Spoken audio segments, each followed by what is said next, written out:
আমার বন্ধুরা, আমি একটি কথা বলতে চাই। কথা হচ্ছে, এই যে নিয়ামত আল্লাহ দান করেছেন বিশ্বর জমিনে, একটি নিয়ামত নয়, কোটি কোটি নিয়ামত আল্লাহ তাবারক তাআলা মানুষকে দান করলো। সুবহানাল্লাহ। কিন্তু সেই নিয়ামত খায়া আজকে আমরা পাপ করতেছি। কেন? যে আল্লাহ তাবারক তাআলা এত নিয়ামত দান করছেন, দুইটা চক্ষু দান করলো, দুইটা কান দান করলো, এত নিয়ামত আল্লাহ দান করছেন, এত সুন্দর সুন্দর।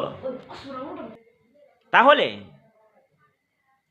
বিশ্বের জমিনে ছাগল, গরু, মোষ, জীব জানোয়ার, ভাগ, ভালুক, জিন, পরি যত আছে সবাইকে আল্লাহর মানুষের জন্য আল্লাহ তাবারক তাআলা সৃষ্টি করেছেন।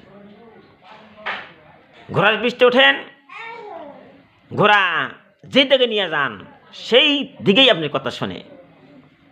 আপনি বাঘ পর্যন্ত আপনার কথা শুনতেছে, হাতি শুনতেছে। তার এই দুনিয়ার বিশ্বর জমিনে যত কিছু আছে সব মানুষের তাবে, মানুষের খেদমতের জন্য আল্লাহ তাবারক তাআলা সৃষ্টি করেছেন।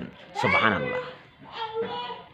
কিন্তু মানুষ সৃষ্টির সেরা বা সর্দার, মানুষের এত সম্মান দান করলো, এত সম্মান, আর সেই মানুষটা যে জীবজন্তুর ভিতরে, গাছগাছার ভিতরে যত নিয়ামত আল্লাহ দান করেছেন, তার ভিতরে মানুষের সমতুল্য কেউ হইতে পারে না। বিশ্বর জমিনে সর্বশ্রেষ্ঠ, সর্বসেরা সর্দার আল্লাহ বানাইছেন মানুষকে বিশ্বর জমিনে। মানুষকে এত খুশি করে, আলহামদুলিল্লাহ। বন্ধুরা, আর সেই মানুষকে আল্লাহ বানাইলো আল্লাহর খেদমতের জন্য। সুবহানাল্লাহ। কোরআন তাফসিরে যা পাই আমি তাই বলতেছি।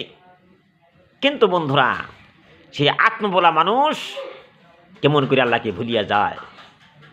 বন্ধুরা, আল্লাহর সমতুল্য, আল্লাহর সমকক্ষ সাব্যস্ত করা যাবে না।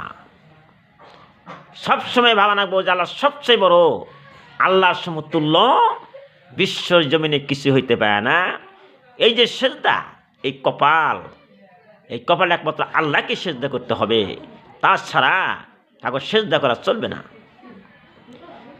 শিরকি গুনাহ আল্লাহ মাফ করবে না, এই শিরকি করা চলবে না।